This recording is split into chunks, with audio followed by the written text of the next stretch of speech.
A vocês, amigos que acompanham o programa Edição Extra semanalmente, estamos de volta aqui para conversar, claro, sempre, como sempre, sobre assuntos importantes a respeito de Santa Catarina, sobretudo o que envolve o parlamento. Hoje não poderia ser diferente. Segundo o processo de impeachment contra o governador Carlos Moisés, e na verdade, neste caso, apenas contra o governador Carlos Moisés, já que o primeiro processo é contra também a vice-governadora, ontem era para ter tido aí mais uma fase, que seria então a votação em plenário da admissibilidade. Porém, questões judiciais impediram a realização da sessão. Primeiramente, um mandado de segurança que deu entrada o advogado Marcos Probst, advogado de defesa do governador Carlos Moisés da Silva, questionava então aí o tempo em que houve a aprovação do relatório e também a publicação dessa aprovação e as 48 horas regulamentares que precisam ser aguardadas para a realização da sessão em plenário. Logo depois, esse mandado de segurança foi derrubado por uma liminar também obtida pela Procuradoria da Assembleia Legislativa. Mesmo assim, devido a um acordo com os líderes de bancada, o presidente Júlio Garcia acabou determinando, então, que a sessão aconteça, então, na próxima terça-feira, que vai ser aí uma verdadeira super semana, tendo em vista que agora vai ter essa votação em plenário desse segundo processo de impeachment na terça-feira e também na sexta-feira teremos então a votação aí do Tribunal Misto que vai decidir pela continuidade ou não do primeiro processo de impeachment e também, claro, pelo afastamento ou não do governador Carlos Moisés da Silva e da vice Daniela Rainer. Bom, hoje converso com dois colegas mais uma vez, o Piara Boschi, ele que é do grupo NSC, do Diário Catarinense e dos demais veículos do grupo NSC, e também com Muricy Balbinotti, que é também da Adiori. E nós vamos falar de todo esse cenário de impeachment, nessas discussões, a judicialização, todo esse processo, e que o que aconteceu ontem não é nada mais do que normal num processo de impedimento. Primeiramente, o Piara Boschi, muito bom dia, prazer mais uma vez encontrá-lo e participar com você aí, né, de um programa. Muito bom dia. Bom dia, Marcelo. Bom dia, Muricy. Bom dia quem tá acompanhando a gente aqui pela TVAL. Muito obrigado pelo convite mais uma vez. Sim, era uma semana que tinha tudo para ser altamente decisiva, né, nessa questão dos impeachments que enfrenta o governador Carlos Moisés, porque havia, além da votação ontem do segundo pedido, que era o pedido referente aos respiradores fantasmas, havia na quarta-feira o julgamento no Tribunal de Justiça sobre o caso dos procuradores, que motiva o primeiro pedido de impeachment, que já está mais avançado, já está na etapa do Tribunal de Julgamento, composto por deputados e desembargadores, que sexta-feira que vem decide se afasta ou não o governador Moisés e Daniela Rainer, mas na quarta-feira ia ser julgado o caso dos procuradores no mandado de segurança em que eles pedem que seja paga aquela verba de equivalência que, segundo o autor do pedido do impeachment, o defensor público Ralph Zimmer, foi feito ilegalmente, e é a base, o crime de responsabilidade que Moisés enfrenta. Então tinha essa expectativa, o que o tribunal ia dizer se era legal ou não aquela verba. Ali uma questão processual impediu a continuidade do julgamento, foi aberto um prazo para a defesa se manifestar, a Procuradoria-Geral do Estado não vai poder se posicionar na defesa do Estado porque é considerado conflito de interesse, o jogo lá está suspenso, e aí ontem foi essa outro momento de suspensão, essa liminar, o pedido do governo dizendo que uma questão de horas, né, porque não o rito prevê 48 horas de prazo entre a publicação do parecer da comissão especial no Diário Oficial da LESC e a sessão. E aí foi o governador, a defesa do governador contratou uma auditoria para checar o horário certo, disse que não foi às 3 da tarde, antes das 3, foi depois das 5, e aí com isso conseguiram eliminar, quando a Assembleia conseguiu mostrar que tinha feito a publicação antes das 3 da tarde de terça-feira, já era tarde demais, a Assembleia já estava desmobilizada, ia ficar muito tarde, deixaram para terça-feira. Uma pequena vitória do governo, que não está muito acostumado a vitórias, mas uma pequena vitória que impediu o destino certo, né? Porque a expectativa em plenário era de que o governo não só sofreria uma derrota como sofreu na primeira votação de abertura do impeachment, no caso dos procuradores, como essa derrota poderia ser até maior pela falta total de mobilização para conquistar votos, diferente do que aconteceu da outra vez, e também porque o clamor popular em relação à questão dos respiradores é muito maior que a dos procuradores. Então, diante da derrota certa, o governo foi à justiça e adiou por 5 dias o seu calvário, na expectativa de fatores externos influenciarem esse debate, Marcelo.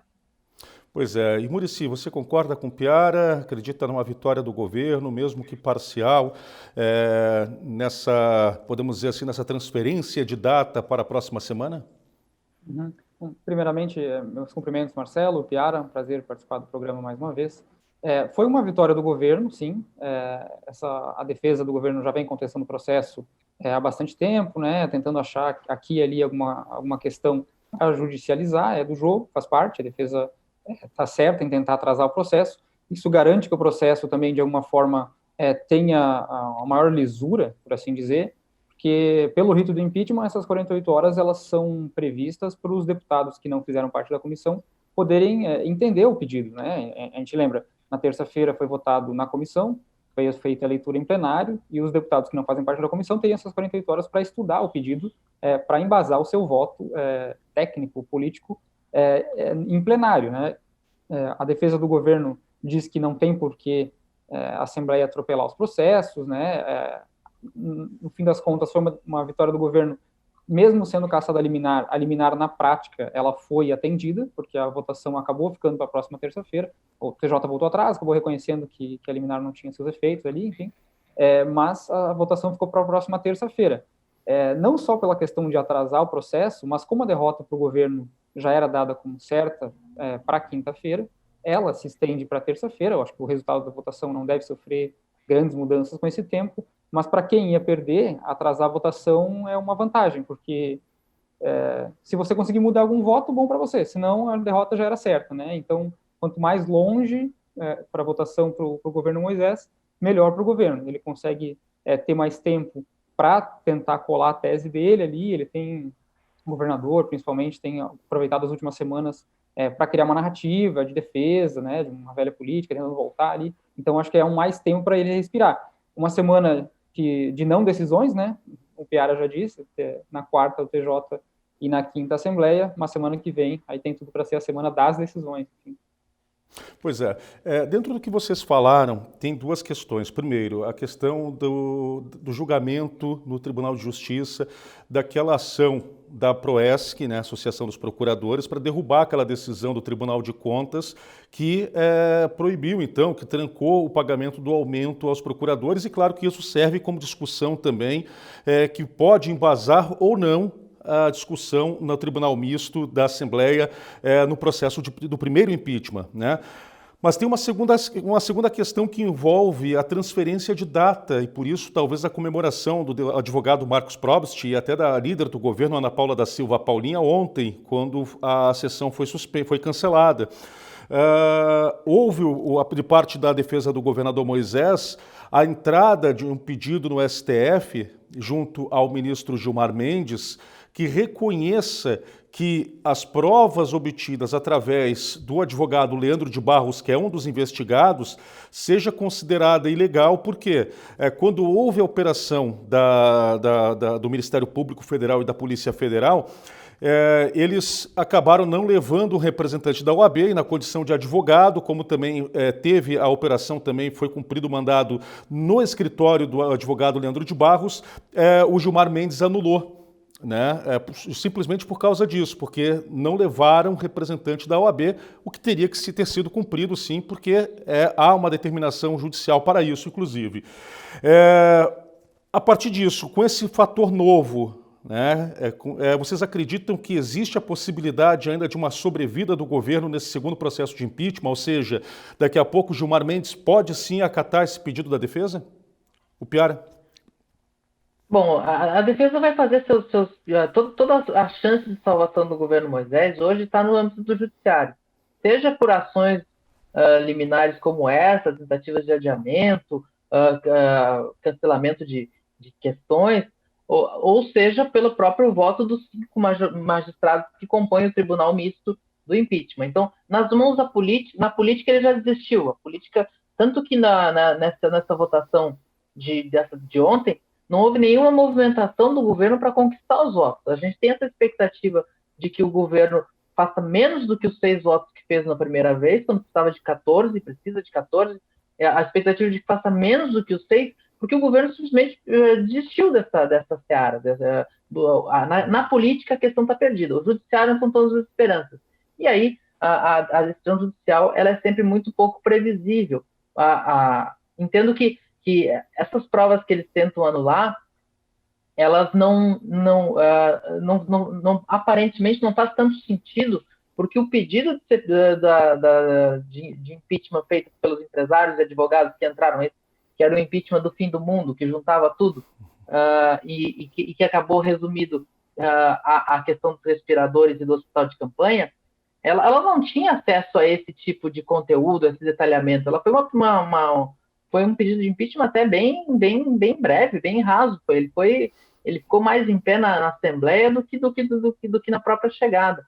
E mesmo a CPI dos respiradores, que não embasou esse pedido, mas que é o caso que foi mais decidido dentro da LESC e que, de certa forma, contamina a impressão dos deputados, a CPI também não usou essas provas, essas provas que estão querendo ser anuladas. Então, o governador vai tentar, com toda a sua defesa e toda a legitimidade de quem tenta sobreviver a um processo de impeachment e que tem que usar mesmo as armas que estão à sua disposição, mas parece uma questão com pouca força de mudança nesse processo. E é um adiamento. A gente vê assim, qual é a diferença? O CPI o caso dos respiradores, ele tem a maior força na opinião pública.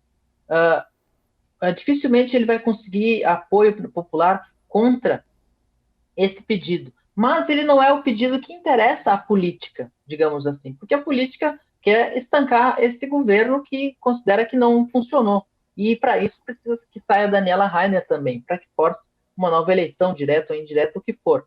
E aí, isso só o caso dos procuradores contempla, porque a própria Assembleia Legislativa entendeu que Daniela Rainer não tinha participação nenhuma imputável nesse caso da compra dos respiradores, ela se manifestou contrariamente. E ela foi retirada do caso no relatório da comissão especial, e aí foi para o plenário, vai para o plenário sem ela. Então, esse impeachment prosperando, ele fica sendo uma espécie de... Ele poderia ser uma espécie de step se os procuradores não avançar, com essa condição de que ele preserva a Daniela Rainer. Nesse momento, não é o interesse da política que Daniela Rainer seja governadora. Isso pode mudar mais à frente.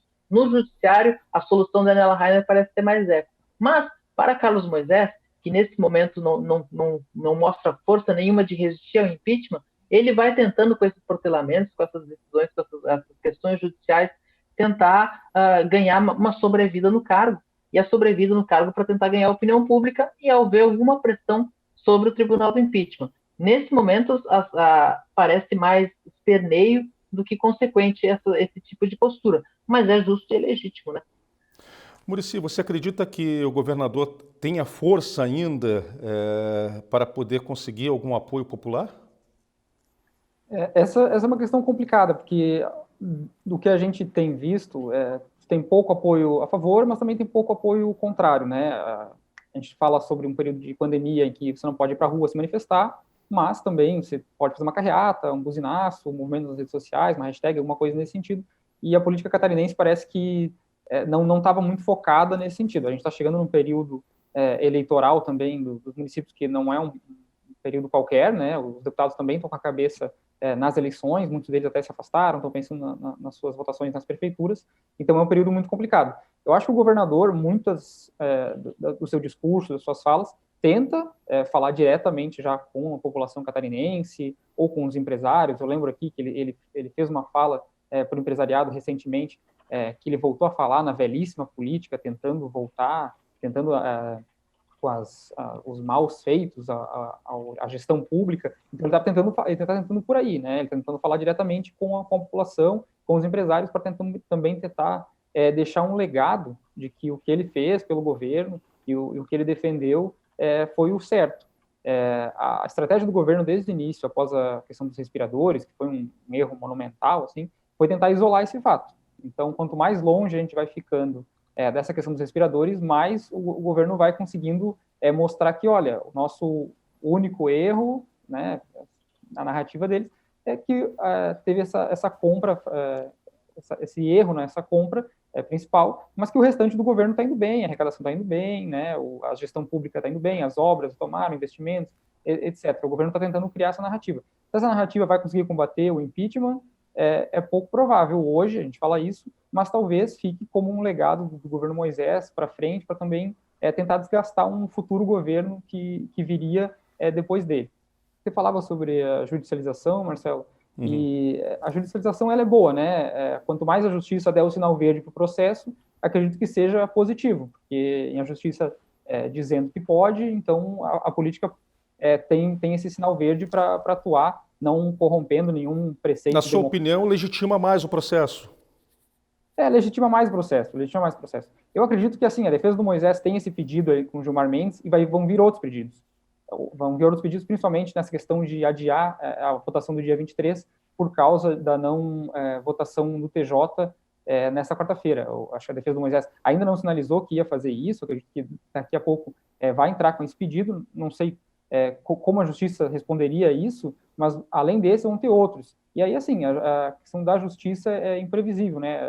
Ao longo do processo do impeachment, ele já mostrou que a gente não pode dar como certo as coisas. A gente esperando, um passo por vez, vamos ver como é que o processo vai andando. Muito bem, nós vamos ao nosso primeiro intervalo.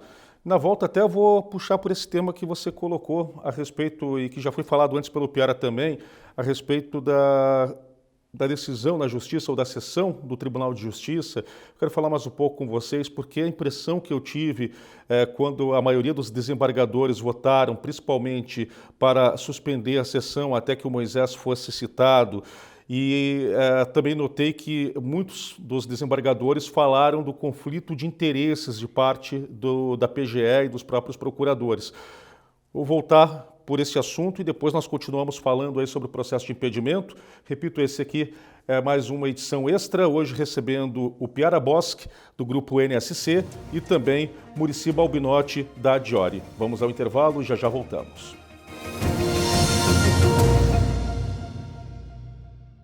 Estamos de volta com a edição extra de hoje, lembrando que esse programa também ele é reprisado na programação da TVAL. Hoje nós estamos falando do segundo processo de impedimento, neste caso somente contra o governador Carlos Moisés da Silva, mas também, claro, é impossível não falar do primeiro processo de impedimento, em que envolve também a vice-governadora Daniela Rainer. Para isso, estamos recebendo hoje o Piara Bosque, ele que é do grupo NSC, e também Muricy Balbinotti, da Adiori. Bom, ao final do primeiro bloco, eu deixei aqui um questionamento no ar, ou na verdade eu adiantei, né, o assunto que eu quero puxar com vocês agora, que é sobre a questão da sessão do Tribunal de Justiça, né? No entender de vocês, foi uma sinalização do tribunal, primeiro, falar de uma forma muito contundente do conflito de interesses, né? No caso, quem defende o Estado? Seria o papel da Procuradoria, mas a Procuradoria ela é diretamente interessada na questão. Neste caso, não pareceu a vocês um indicativo do que o tribunal pensa a respeito do caso ou não? Simplesmente foi uma questão de formalidade para dar ao Estado também o seu direito de defender a sua posição no caso. O Piara? O que a gente viu na quarta-feira não foi nada por acaso não, Marcelo, porque a gente vê que algumas posições já traziam embutidas até uma resistência ao governo, assim. Eu vi uma desembargadora falar, e ainda vem um caso pior, depois, em referência aos respiradores. Teve um dos desembargadores, eu não vou citar nomes, até porque eu não registrei, mas não quero cometer nenhuma injustiça, mas um dos desembargadores, quando foi citada a questão de o governador poder indicar um nome que não seja da Procuradoria para fazer aquela defesa, ele disse assim, mas Então o governador certamente vai chamar um advogado que defenda o ato, porque ele depende da defesa do ato para salvar o mandato. Então tinha que arranjar um defensor do Estado que fosse também contrário à questão para equilibrar. E isso são indicativos pelo menos de um mau humor. Mas o que me chama mais a atenção é o seguinte: havia todos os indicativos de que o desembargador Pedro Abreu, decano, ia considerar legal a concessão do benefício. E a gente viu que a questão de ordem ela foi colocada imediatamente, inclusive antes de poder manifestar essa posição. Porque a simples manifestação de voto do relator, ela já teria influência, mesmo que alguém pedisse vista do caso. Então, não houve. A questão foi cortada antes do pedido de vista. A questão processual foi apresentada antes do pedido de vista, ou seja, o desembargador Pedro Abreu não manifestou o seu voto. Um dos desembargadores também já adiantou que o seu voto seria contrário. Então, a gente tem o que a gente pode identificar um 1 a 1 naquele lá. Mas esse adiamento, nesse momento, ele dá um indicativo de que é uma maioria ali, que pode ser uma soma de quem considera irregular o benefício, mas também uma soma de quem queria fazer a desvinculação dessas duas questões, o impeachment e o julgamento do mandado de segurança. O julgamento desse mandado de segurança ele ganhou um peso muito grande pela proximidade com a decisão do Tribunal de Julgamento. Ficou quase como se fosse assim, é a decisão técnica e o outro é a decisão política, e como isso poderia influenciar. Eu acho que é uma leitura equivocada, porque se fosse um julgamento final do processo, se fosse, por exemplo, o Supremo vai decidir se esse pagamento é regular ou não, sem postergação, sem novo recurso, aí sim, assim, a Justiça se posicionou. Mas não, é uma etapa.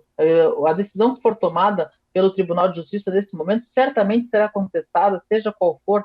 Não dá para dizer, mas vão afastar ou não um governador por um caso que pode ser considerado ilegal. Pode ser, mas pode ser daqui a 10 anos também. Então, não é a decisão definitiva. Então, talvez os desembargadores tenham pensado assim, a gente segura agora para desatrelar, porque o peso ficou muito forte, ficou quase como um pré-impeachment. Então, eu acho que essa diminuição de fervura ela foi de certa forma construída nesse momento. Não posso dizer que ela é um indicativo pela rejeição, mas um indicativo para baixar essa fervura, com certeza que sim. Pois é, mas Muricy, no caso você acha que, ao mesmo tempo que esse julgamento poderia interferir no processo de impedimento, ou melhor, na votação que ocorrerá na sexta-feira que vem, ao mesmo tempo você acha também que o contrário pode acontecer? Por exemplo, na semana que vem, sendo afastado Moisés e Daniela, isso também pode gerar um eco lá no judiciário? Acredito que sim, acredito que pode, com certeza. Eu acho que essa não decisão do TJ de quarta-feira, ela é um tipo de decisão, né? Se escolhe por não decidir, é algum tipo de decisão. Acho que nesse caso a política falou mais alto. E tem uma questão, né, nessa questão dos procuradores, que são dois julgamentos, né? O TJ ele julga uma ação da Aproesc sobre uma decisão do Tribunal de Contas de suspender os pagamentos. E o Tribunal do Impeachment julga a ação do Moisés em cima dessa questão do pagamento. Então, assim, são dois julgamentos diferentes, né?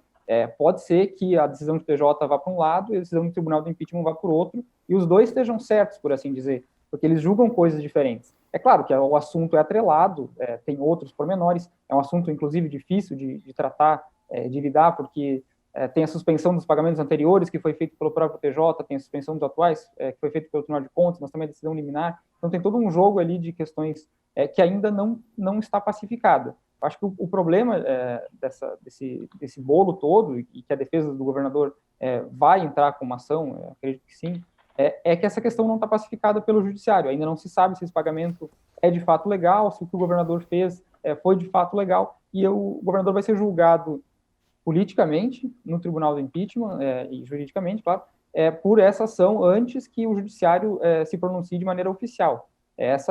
A gente gostaria, claro, que a justiça se manifestasse antes, mas não é o que provavelmente vai acontecer. Eu acho que nesse caso a política falou mais alto, e o processo, enfim, ele está tomando os seus ares, o judiciário também ele tem a sua autonomia, né, tem o seu direito de querer que o governador seja citado da maneira mais justa, que o processo seja julgado da maneira mais justa possível. Vamos ver como é que fica isso para as próximas semanas. Pois é, eu ia fazer uma outra pergunta, mas você me chamou a atenção para uma coisa. Como gerar justiça, ou pelo menos dar voz ao Estado, tendo em vista que quem deveria defender o direito do Estado, repito, é parte interessada, né, a Procuradoria. E, ao mesmo tempo, o que nem falou o Piara, o desembargador disse, tá, mas quem vai defender o Estado? O governador não vai contratar um advogado daqui a pouco que vai contra o que ele defende e o que ele precisa defender para se manter no cargo e vai a favor do Estado. E aí, como é que fica como que se completa, né, esse buraco, esse furo que fica nessa questão? Quem defende o Estado? Marcelo, eu concordo nessa com o desembargador Pedro Abreu, porque a Proesc havia entrado com um pedido pedindo que o governo fosse citado, e na época, no seu parecer, o desembargador ele não considerou necessário, porque ele disse que, nesse caso específico, cabia ao Ministério Público de Santa Catarina fazer essa defesa do Estado. Normalmente, em questões que envolvem categorias e questões assim, não é o Ministério Público que faz. Mas, nesse caso, o Ministério Público é o olhar da sociedade, o interesse do Estado como um todo, não do governo, né? Então, ele poderia fazer essa função. Eu acho que essa função é do Ministério Público. E é curioso que o Ministério Público tem tomado posições inicialmente, inclusive, arquivou o pedido de improbidade administrativa contra Moisés, Daniela e Tasca nesse mesmo caso, mas o Conselho Superior do Ministério Público recentemente, agora em setembro, reabriu a investigação, determinou a reabertura da investigação, e num caso análogo, uma procuradora também se manifestou dizendo que o benefício é ilegal. O MPST vai consolidando uma posição interna de que o benefício é irregular, de que a equiparação não deveria ser feita, no mínimo de que o mandato de segurança lá de 2005, que baliza o pedido dos procuradores do Estado, estaria prescrito. Então, é uma posição que vai se consolidando. Então, acho que o Ministério Público tem essa capacidade de ser o que zela pelo Estado no momento em que a Procuradoria, ela por maior seja a qualidade de seus integrantes, os procuradores, ela vive um conflito de interesses, porque é uma questão salarial dos procuradores, e a gente já está em suspeita, a procuradora que encaminhou isso, que na época era procuradora-geral, chegou a ser exonerada do cargo, mas tem uma coisa que eu queria diferenciar um pouquinho, que é a questão do crime de responsabilidade e do julgamento dos procuradores, porque é o seguinte, mesmo que digamos que daqui o tribunal agora diga que o benefício é válido, ou diga que é inválido e vá para recurso, isso continue em tribunais superiores e o Supremo decida daqui 5, 6, 10 anos se era legal ou não. O impeachment não pode esperar por isso. O impeachment, o crime de responsabilidade, ele é um crime político, ele não é exatamente um crime da esfera criminal, digamos assim, porque tanto que ele permite que a pessoa pode ser punida por um caso no impeachment e pode ser julgada na esfera judicial pelo mesmo caso, o que não é possível quando é um caso judicial. Então, é um julgamento político. A lei do impeachment, criada em 1950, é uma lei feita por políticos para julgar políticos, com políticos como julgadores, especialmente no caso do presidente da República, que é julgado pelo Senado. Como não tem Senado nos estados, eles criaram esse tribunal misto com desembargadores, que é uma forma de botar cabelo branco nessa mistura aí, digamos assim. Mas o julgamento ele é político mesmo, e o crime de responsabilidade é político. Então, o que vai se analisar, no caso do crime de Moisés, não é exatamente se era legal ou ilegal conceder aos procuradores, é se ele tomou uma decisão irregular para o Estado. O Estado, quando tem um impasse jurídico, uma categoria pleiteando um aumento, pleiteando alguma coisa que está judicializado, ele não vai lá e dá uma canetada por baixo do pano e diz e valida a questão. Se fosse o Sint pedindo para validar um abono de R$500 para os professores que tivesse algum óbice judicial sobre ele ia ter que ir até o Supremo para conseguir esses 500 pila. Mas como é uma categoria com muito mais força política, olha aí a palavra, como uma categoria com muito mais força política como os procuradores do Estado, inclusive o poder de defender o Estado perante os tribunais, essa categoria conseguiu algo que nenhuma outra categoria conseguiria. Então, é isso, e alertado do fato, tanto pelo próprio pedido de impeachment quanto por outras instituições, o governador não o revogou, não o suspendeu. É isso que vai ser julgado pelo Tribunal do Impeachment. O crime de responsabilidade o governador do Estado, ele agiu de forma correta ao conceder um aumento que não era líquido certo para uma categoria específica. Esse é o julgamento do crime de responsabilidade. Isso vai além do próprio legalidade ou não do ato. E é isso que tem que ficar um pouco diferenciado. Se isso é suficiente para tirar um governador do cargo, aí é outra coisa. Isso está na cabeça dos 10 membros do Tribunal do Impeachment. Mas que tem uma questão que tem cheiro de crime de responsabilidade, tem. E isso é diferente, diferente de os procuradores têm direito ou não a esses 5 mil reais extras, que a gente trata às vezes como banalidade, mas são 7 milhões e meio por ano. Essa questão do crime de responsabilidade, quando houve o processo de impedimento da Dilma Rousseff, né, muito se falou no conjunto da obra.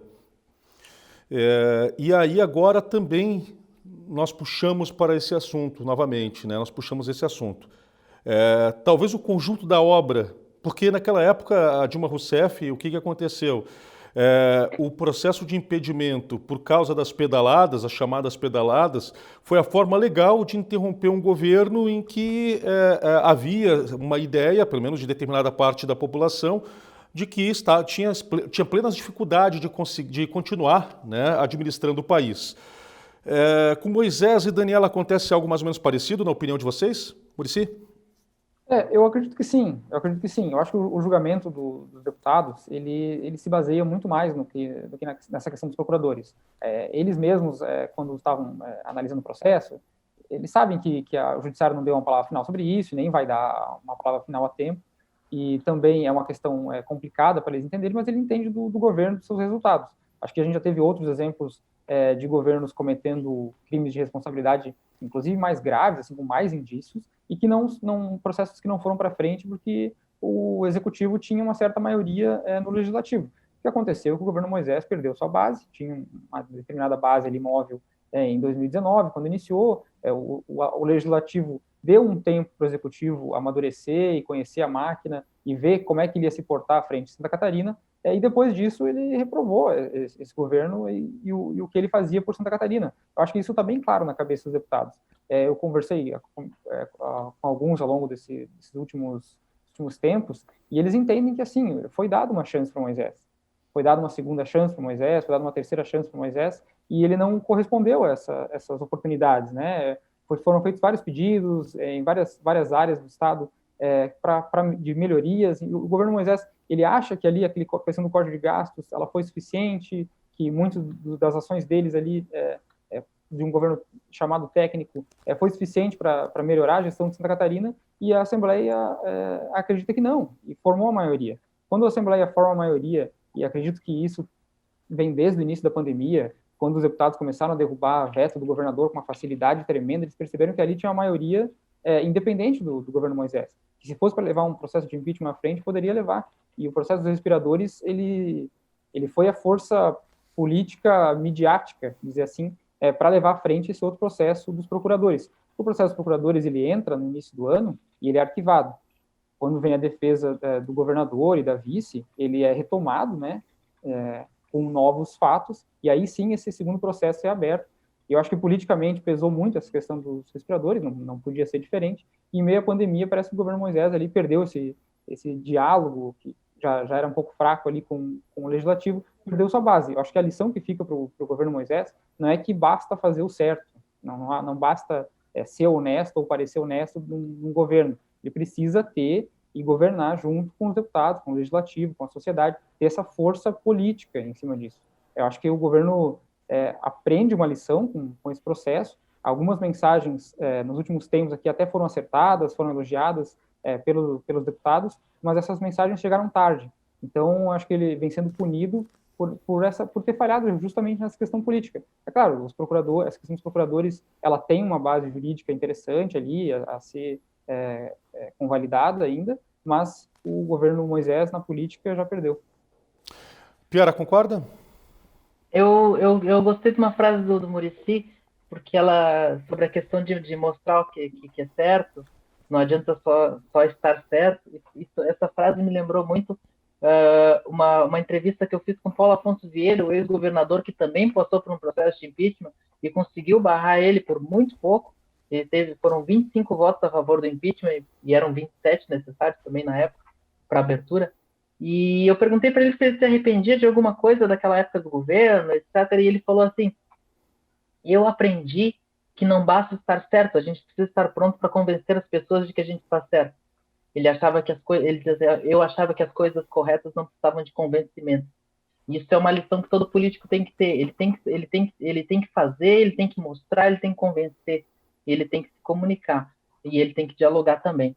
O governo Moisés é um governo muito isolado, muito encastelado, para usar uma expressão que remete ao nosso querido Casa da Agronômica. Mas isso ele é muito parecido com o governo Dilma. O governo Dilma Rousseff também era um governo que se isolava, um governo que pouco ouvia, um governo com muita certeza de que estava correto e que, por isso, era muito alheio às opiniões divergentes, um governo que foi se deteriorando no tempo, em mais tempo do que o governo Moisés, porque essa deterioração veio ao fim do primeiro mandato, a reeleição já foi conquistada de uma margem muito pequena de votos em relação a Aécio Neves na época, e o segundo governo começou fragilizado. E já na época, a discussão era muito parecida sobre a banalidade do crime de responsabilidade imputado a ela. E eu sempre dizia na época também que a pedalada não era pouca coisa. A pedalada, ela foi uma forma que o governo encontrou de maquiar a deteriorização da questão fiscal do país. Com a pedalada, o volume de pedalada fiscal praticado pelo governo Dilma, ele conseguiu maquiar a dificuldade que o governo tinha de fazer os pagamentos de Bolsa Família, etc., e coisa que, se ficasse evidente em 2014, provavelmente ela não teria se reelegido. Então, a pedalada não era pouca coisa. A pedalada, ela foi um instrumento que praticamente definiu a reeleição dela contra Aécio Neves por uma margem de 2 milhões de votos no universo brasileiro, de 100 milhões do Brasil.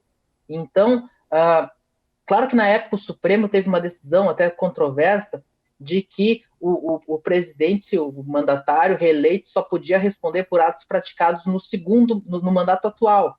Como a lei do impeachment foi criada numa época que não tinha reeleição, ficou essa coisa esquisita de que o crime de responsabilidade cometido no dia 31 de dezembro, ele não vale para o impeachment no dia 1º de janeiro. Mas essa foi um entendimento do Supremo na época. E aí, o julgamento do impeachment que foi feito em Brasília na época julgou um volume muito pequeno dessas pedaladas fiscais, que foram cometidas em 2015.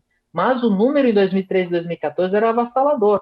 Então, se fala muito no conjunto da obra, as ruas, Lava Jato, etc., mas a pedalada fiscal, ela foi um instrumento de manutenção no poder. Muito prefeito e muito governador foi caçado por abuso de poder político e abuso de poder econômico por muito menos. Aqui em Santa Catarina, o Luiz Henrique da Silveira quase foi caçado por causa de abuso do poder político e dos meios de comunicação por muito menos. Então, eu acho muito importante o seguinte: o crime de responsabilidade, ele é um crime político. Toda a questão política vai entrar. O conjunto da obra sempre vai entrar quando a discussão é política. Agora, o impeachment ele se constrói não só com o ato que motiva o impeachment. Ele se constrói com perda da base popular e perda do apoio parlamentar. Sem isso, tu pode cometer esses deslizes todos e o máximo que vai te acontecer é tu responder por um processo de improbidade administrativa. Esse é um caso claro de disputa salarial no Olimpo, na elite do funcionalismo. É o caso claro de um caso que ia ficar na justiça por anos, até algum tribunal superior dizer quem é que tem direito ao quê, e algum ofendido ia mover um processo por improbidade administrativa contra o governante. Isso se transformar no impeachment é uma construção muito maior, é um caldo que já ferveu há muito tempo e foi construído no tempo. Moisés errou no diálogo parlamentar desde o primeiro dia de mandato.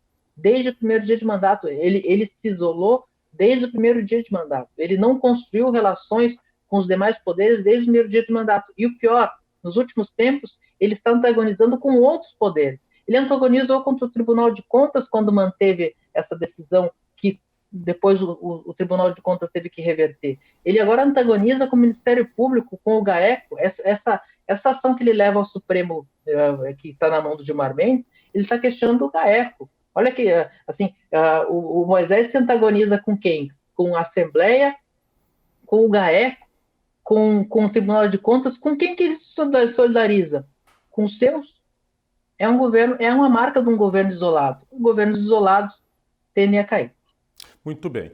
Bom, essa é a edição extra, vamos para mais um intervalo, hoje recebendo aqui o Piara Boschi do Grupo NSC e também Muricy Balbinotti da Diori. Estamos debatendo os processos de impeachment em tramitação na Assembleia Legislativa, o primeiro contra o governador Carlos Moisés da Silva e contra a vice-governadora Daniela Rainer e o segundo apenas contra o governador Carlos Moisés. Intervalo e já voltamos para o último bloco. Estamos de volta com o último bloco do edição extra desta semana, em que recebemos aqui a participação, lembrando que as participações, por enquanto, têm sido remotas devido a toda a questão envolvendo a pandemia, tá? Depois, claro que volta o edição extra com a presença aí dos convidados também em estúdio. Hoje recebemos aqui o Piara Boschi, ele que é do grupo NSC, e também Muricy Balbinotti, ele que é da Diori. Pois bem, nesse último bloco, o que eu julgo importante também discutir ou tentar entender por que dessa defesa veemente do governador e da vice-governadora do ato de concessão, né, do aumento, falando agora propriamente do primeiro caso, né, do aumento aos procuradores. Por que essa insistência, tendo em vista que essa insistência acabou levando à frente o processo de impedimento? Muricy, começar por você. Uhum. O processo ele inicia, né? Ele teve a primeira parte, segunda parte, né? Da questão dos procuradores, mas o governador, se ele atestar hoje que esse pagamento não é regular e ele é ilegal, ele perde força dentro do judiciário, dentro da política, e ele aparenta para a sociedade que a PGE parece que ali, em determinado momento, enganou ele, né? Porque a defesa do governador, em todo momento fala, ele diz, são dois atos, né? A Procuradoria pede para o governador dar o ok para análise do processo, e ele dá esse ok, e depois, quando o pagamento é realizado, e isso vem à tona, vem a público, ele não interrompe esse processo. Se ele não defende a legalidade do processo, nessa segunda parte, em que o pagamento é realizado, ele não pediu para parar, eu acho que essa é uma questão política importante ali para o governador. Ele precisa defender a legalidade para que ele se mantenha no governo. Agora, não mais acreditando se ela é legal ou não, ele precisa dessa defesa para se manter no executivo. Piara. Eu avalio de forma semelhante, porque ele teve uma janela de espaço para suspender, para revogar isso. E ele naquele momento, ele preferiu defender a legalidade. Então, nesse momento, a questão, nesse momento ele não tem mais essa margem, ele tem que defender essa legalidade, ele tem que dizer que estava convicto no ato. Porque senão o que sobra para ele é a mesma narrativa que ele tem nos respiradores, que é aquela de que ele não sabia, ele não autorizou, foi um subordinado que errou, se alguém errou, que é uma narrativa frágil, uma narrativa de um governo que não controla o próprio governo, digamos assim, se somando respiradores e procuradores. Eu até disse numa coluna que o caso dos procuradores tem o DNA dos erros do governo Moisés, e um deles é esse. Mas, então, nesse momento, ele não tem como dizer assim, foi engano, agora... Não, nesse momento a posição dele e tem argumentos para isso, porque no judiciário sempre existe muito argumento, e a Associação dos Procuradores está muito engajada na conquista desse direito, então ele vai ter que se abraçar nisso, vai ter que defender. Nesse momento, a posição dele ficaria muito frágil se ele mudasse de posição, se ele mudasse de entendimento. Então, a defesa dele vai seguir nessa linha e vai se atrelar de que o aumento é legal. É a mesma narrativa que ele apresentou na defesa do processo lá desde o primeiro momento, quando Ralph Zimmer entrou com o processo de impeachment em janeiro. Ele saiu de férias, Daniela assumiu, também não revogou o ato e por isso entrou no caso. E ali no dia 23, eu lembro que eu fui ao centro administrativo e conversei com Douglas Borba e Jorge Tassi, que me fizeram a defesa enfática de que o aumento era legal, o aumento era líquido, certo? Não só de que o aumento era ilegal, mas de que o aumento era inevitável. Então, desde janeiro, o governo tem essa narrativa muito cristalizada. E não é agora que eles vão se livrar dela. No caso da Daniela Rainer, muita gente... Pode falar, Muricy? Só complementando, é porque o governo, desde o início, ele tem uma narrativa de corte de gastos, né? Ele vem para enxugar a máquina pública, fazer uma gestão técnica, não gastar muito, botar as contas em dia. Então, ele tem essa narrativa. O governo Moisés se vendeu assim na eleição e tenta se vender assim até hoje. Ele em atos ali na Casa Agronômica, recentemente, o repórter nem pergunta sobre isso, ele já começa falando que o governo enxugou contratos, não sei o quê, que foi a excelência do gasto público. É isso que ele quer mostrar para as pessoas. Se ele atestar ali que o pagamento dos procuradores foi uma decisão dele, uma decisão de governo e não uma decisão judicial, ele também está se contradizendo nessa questão que é o maior trunfo eleitoral dele. Então, assim, é um gasto que não é pequeno ali com essa verba de equivalência aos procuradores. Ele não pode mostrar para a sociedade que o governo gastou aquilo ali porque quis. Assim, olha, a justiça mandou a gente pagar e a gente só está pagando por causa disso. É mais ou menos um tipo de ferida que os respiradores causaram. Mas mesmo assim, Muricy, não é uma contradição, ou na sua opinião não, o fato de defender um ato que gera custo ao Estado, essa defesa sendo feita por um governador que justamente prega o quê? Que o governo dele cortou gastos. Eu acho que nesse quesito, o governo ele corta gastos em determinadas áreas, né? O governo também mantém suas prioridades. Tem áreas que o gasto é até expandido. Então, dentro da própria máquina do governo, você vai ter enxugamento em algumas áreas, em outras não, dependendo de quem fala mais grosso. Eu acho que, nesse sentido, a defesa do Moisés pela legalidade do ato, ela veio com mais força após o pedido de impeachment, depois que a política entrou no meio e ele precisava defender para se manter, né, do que naquele primeiro momento lá, quando o processo ainda era interno, enfim, ele não se falava disso. Essa defesa, ela podia até ser silenciosa, por assim dizer, mas ele não poderia mostrar isso para as pessoas. Eu acho que dentro do governo teve, em alguns momentos, enxugamento de gastos em algumas áreas e outras não. Essa é uma decisão também que o Executivo tem nas mãos. Agora, voltando a essa questão da narrativa do governo, o governador ele tem constantemente falado que se trata da melhor gestão do país em relação ao combate, por exemplo, ao coronavírus, ou seja, em que inclusive também, na opinião dele, é a melhor gestão em termos de gasto, de gestão pública. Enfim, o Tribunal de Contas e depois o próprio Ministério Público não concordam muito com isso. Tem um relatório do Tribunal de Contas, por exemplo, apontando falhas gravíssimas e até de falta de planejamento do governo em relação a essa questão do combate ao coronavírus. Na opinião de vocês, essa narrativa, o que busca o governador com essa narrativa? Mexer com a opinião pública? Essa narrativa é a narrativa de defesa do governo. É a principal marca do governo. O governo foi eleito para fazer diferente, para ser um governo. A sociedade catarinense tinha um entendimento de que o governo gastava demais, de que o governo não era um governo questionava a seriedade do governo, especialmente embalado por questões de lava-jato, coisa assim, dos governos anteriores.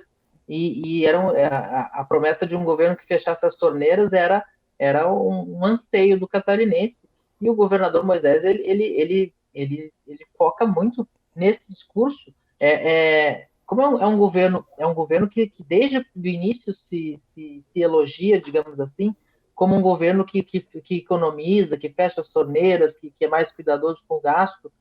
essa é uma narrativa de gestão, assim, todo mundo já deve ter ouvido o governador falar que economizou 8 milhões na compra dos oxigênios, que antes, não sei o quê, ninguém mais aguenta ouvir esses oxigênios. Não. Mas aí Brincadeira. Mas a questão é a seguinte, essa é a marca que ele quer colar ao governo. Essa marca se compromete com a questão dos respiradores, com outras questões, mas ele tem números para apresentar de redução de custeio.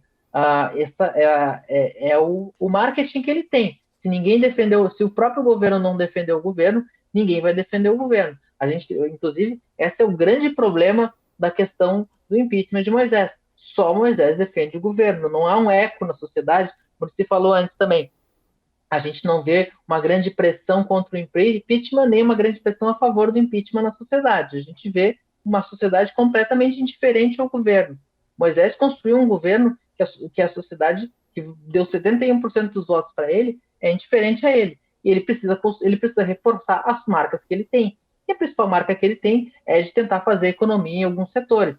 Para que você vai fazer essa economia? Quais são as questões estratégicas de governo? Isso tem um pouquinho de falha. Mas é um governo, digamos, um governo zelador, um governo síndico, um governo que mantém as torneiras fechadas, que mantém o meio-fio pintado. É o que a gente vê, assim como marca do governo Moisés. E ele faz a defesa enfática de que esse é o governo econômico, digamos assim, que falhou pontualmente na casa dos respiradores. Tem que ver se a narrativa cola, mas é a narrativa que ele tem também. Ele não tem... o governo terminou algumas obras importantes de outros governos, a Ercílio Luz. A Ercílio Luz não dá muito ibope dizer que terminou a Ercílio Luz, o pessoal no interior do estado fica chateado, acha que se gastou demais lá. Então, a Ercílio Luz nem quando termina, ela dá muita felicidade a quem a terminou. Mas, e tem fora o teste de DNA tem que fazer para ver de quem é mais da obra, se é mais do Colombo, se é mais do Moisés, esse tipo de coisa. Uhum. Mas, assim, na falta de marcas, a economia é uma marca.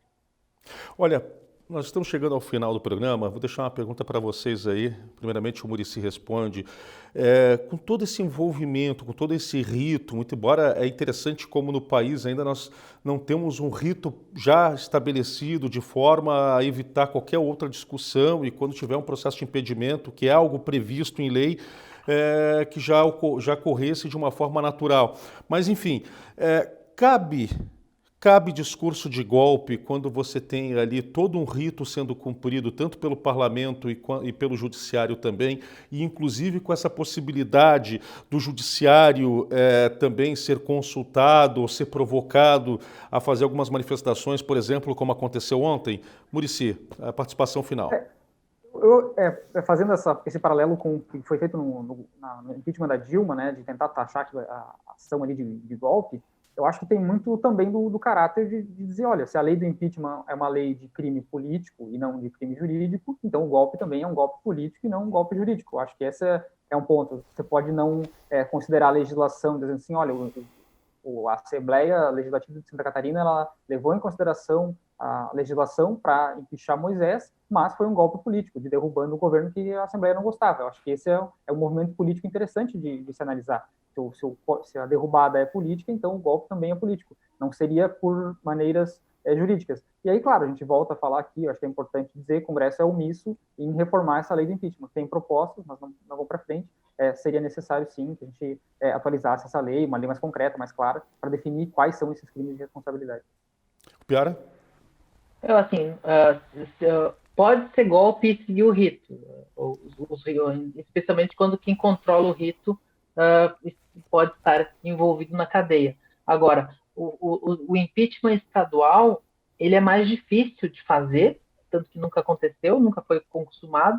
O único caso de impeachment consumado estadual, lá nos anos 50, na Alagoas, acabou sendo revertido pelo Supremo na época, porque considerou ilegal a formação do tribunal misto que eles fizeram na época. Então, é um impeachment que nunca chegou nessa etapa. Santa Catarina está estreando a etapa do tribunal de julgamento com os desembargadores. A presença dos desembargadores, ela dificulta a questão do golpe. Por que golpe? Porque pode ser um golpe parlamentar. Um golpe parlamentar, ele é dentro da regra e ele pode acontecer. Em Brasília, a gente viu o golpe de Dilma Rousseff, a gente pode chamar de golpe parlamentar o impeachment de Dilma Rousseff. A Câmara autorizou, o Senado julgou. se os políticos decidem, eles fazem o golpe parlamentar. Por que eu chamo de golpe parlamentar? Não precisa vir o pessoal brigar comigo, me chamar de esquerdista. É porque eu tenho uma convicção de que o que aconteceu em Brasília em 2016 foi um golpe contra todos nós.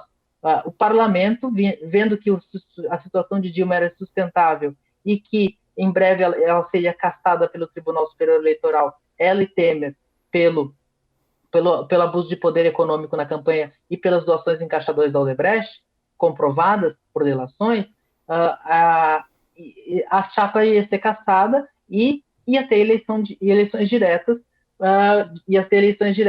imprevisíveis. Então a classe política se blindou dessa imprevisibilidade e salvou Michel Temer com um golpe parlamentar, e Michel Temer assumiu o governo como se o Congresso assumisse uma espécie de parlamentarismo branco. Por isso eu não tenho medo de chamar de golpe parlamentar o que aconteceu com Dilma Rousseff em 2016, sem entrar no mérito se ela merecia ou não merecia terminar o governo. Mas, então, é uma coisa que a gente pode diferenciar desse processo. Aqui em Santa Catarina, a classe política não consegue dizer sozinha que um governador Moisés vai acabar o governo. Se dependesse só dos parlamentares, Moisés e Daniela já estavam longe da agronômica e da módica residência da vice lá em Coqueiro. Mas não depende só dos parlamentares, depende de 5 desembargadores, talvez 6, serem convencidos da tese. Então isso blinda, inclusive, o discurso do golpe. Nesse momento, é um processo de impeachment que nas mãos do parlamento corre um pouquinho mais apressado, nas mãos do judiciário um pouco mais lento, mas é um processo de impeachment. É um processo de impeachment, não se há cheiro de golpe em alguns momentos, em outros momentos esse cheiro acaba sendo dissipado. Então, o Moisés não vai poder reclamar de golpe, senão ele vai ter que dizer que o judiciário também estava atrelado a esse golpe. Muito bem. Muricy, muito obrigado pela sua participação. Um grande abraço. Cumprimento a Marcelo, o Piara, sempre um prazer participar do programa. Piara Boschi também, um grande abraço. Obrigado, prazer conversar com vocês, Muricy, Marcelo. Até a próxima. Prazer falar com vocês. O Piara Boschi, do Diário Catarinense e demais veículos do Grupo NSC, e também Muricy Balbinotti, da Diori. E assim, vamos encerrando mais uma edição extra. Lembrando que esse programa, ele além de ser transmitido neste momento em que você assiste, ele também, claro, é reprisado na programação da TVA. E na semana que vem, claro, o programa volta com outro tema. Um grande abraço a todos, obrigado pela sua audiência e até o nosso próximo encontro.